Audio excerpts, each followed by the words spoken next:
السلام علیکم۔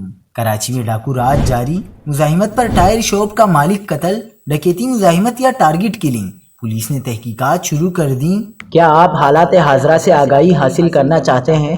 خبر کے پیچھے چھپے اصل حقائق جاننا چاہتے ہیں تو ابھی سبسکرائب کیجئے جلمل پاکستان کو اور ساتھ ہی گھنٹی کے نشان پر کلک کر دیں۔